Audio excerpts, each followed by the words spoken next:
Assalamualaikum warahmatullahi wabarakatuh. Berjumpa lagi pada mata pelajaran ekonomi. Hari ini kita akan belajar tentang permintaan dan penawaran uang. Pada materi sebelumnya kita telah membahas tentang inflasi. Jadi inflasi adalah penurunan nilai real uang. Penurunan nilai real uang ini akan berpengaruh terhadap permintaan dan penawaran uang. Apa yang dimaksud dengan permintaan dan penawaran uang, dan bagaimana inflasi dapat berpengaruh terhadap keduanya?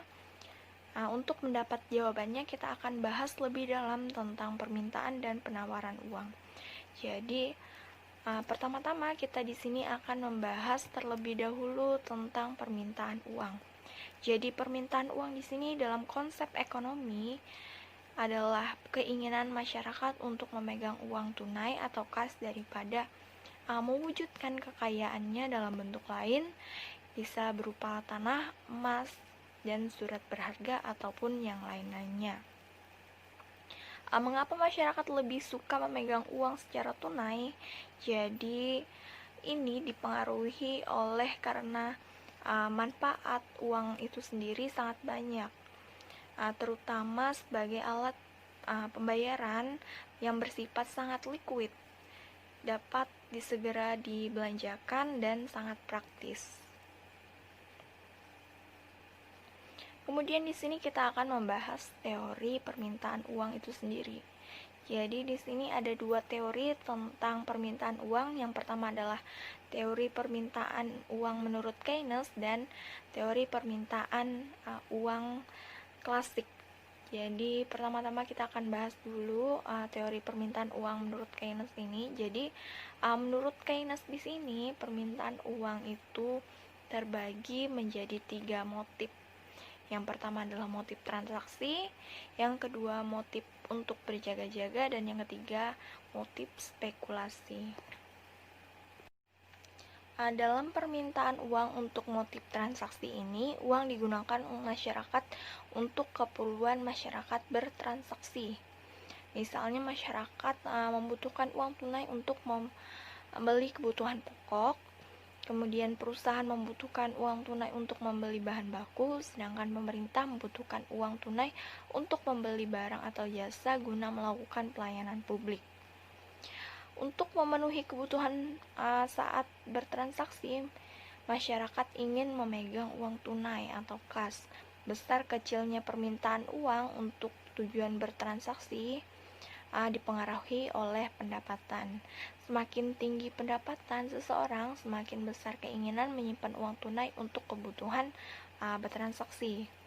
Dalam kehidupan sehari-hari, tidak semua pendapatan yang diterima digunakan untuk membeli barang atau jasa. Akan tetapi, sebagian pendapatan akan digunakan untuk kebutuhan berjaga-jaga.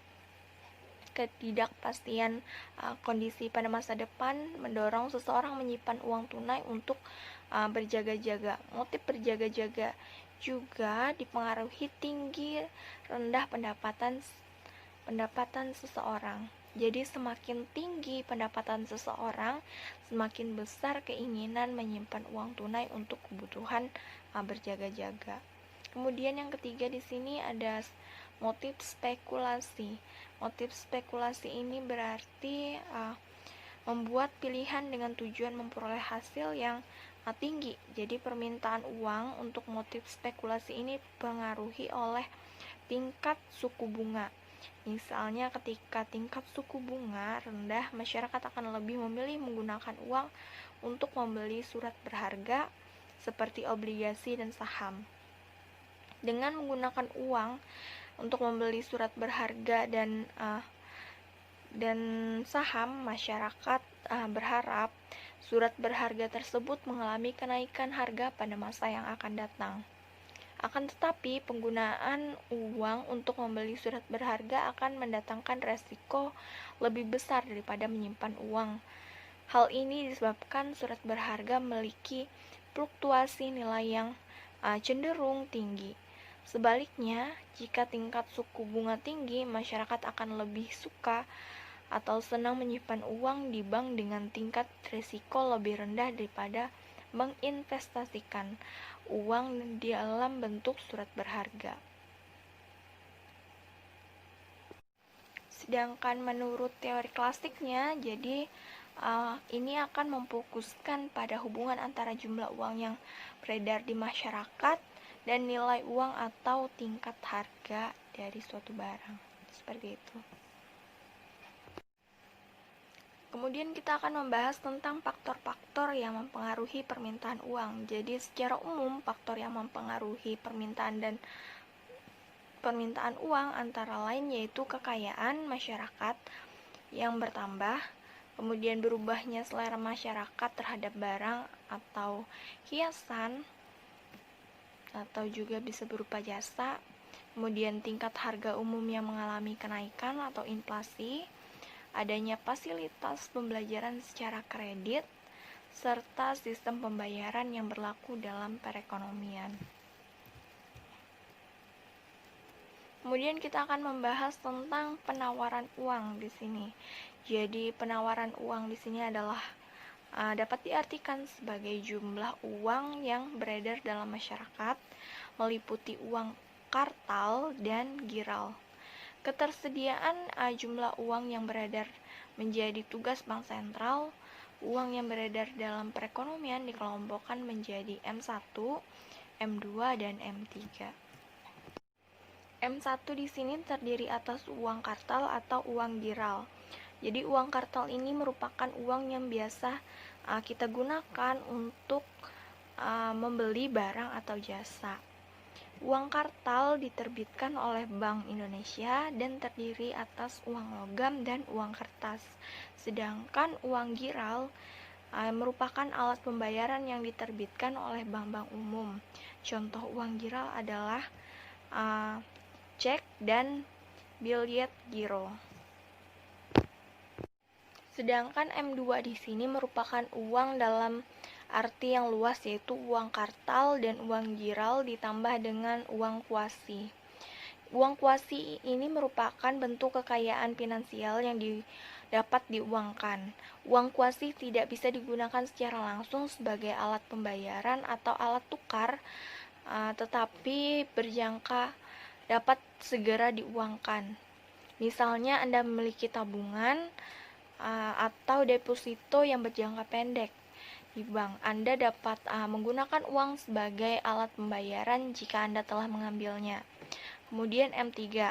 M3 di sini dalam arti yang paling luas karena merupakan gabungan dari M2 dan deposito yang berjangka panjang, serta semua deposito pada lembaga keuangan bukan bank. Deposito berjangka panjang ini adalah simpanan bank yang penarikannya dapat dilakukan setelah masa tertentu yang telah diperjanjikan atau setelah pemberitahuan sebelumnya. Kemudian kita akan bahas tentang teori penawaran uang. Jadi teori penawaran uang di sini ada dua, yaitu teori penawaran uang tanpa bank dan teori penawaran uang modern. Yang teori penawaran tanpa uang di sini dalam penciptaan uang tidak dipengaruhi oleh bank, tetapi sistem standar emas dan jumlah uang yang beredar tergantung pada ketersediaan emas dalam masyarakat. Penawaran uang akan meningkat apabila produksi emas meningkat. Sedangkan teori uang modern yaitu menggunakan sistem standar kertas dan otoritas moneter, pemerintah dan bank sentral, serta lembaga keuangan menjadi sumber terciptanya uang beredar. Sumber penawaran uang ini yaitu otoritas moneter, sedangkan lembar penawaran uang sekunder yaitu lembaga keuangan. Adapun faktor yang mempengaruhi penawaran uang di sini yaitu faktor yang mempengaruhi jumlah uang beredar antara lain tingkat suku bunga bank, tingkat pendapatan masyarakat, jumlah penduduk yang besar, tingkat produksi dan pendapatan nasional, letak geografis suatu wilayah yang strategis, kemudian penguasaan ilmu pengetahuan dan teknologi, serta perkembangan globalisasi ekonomi yang sangat pesat. Sekian presentasi Ibu tentang penawaran dan permintaan uang. Semoga materi ini dapat bermanfaat untuk kalian. Semoga kalian bisa memahami penjelasan dari Ibu. Terima kasih. Wassalamualaikum warahmatullahi wabarakatuh.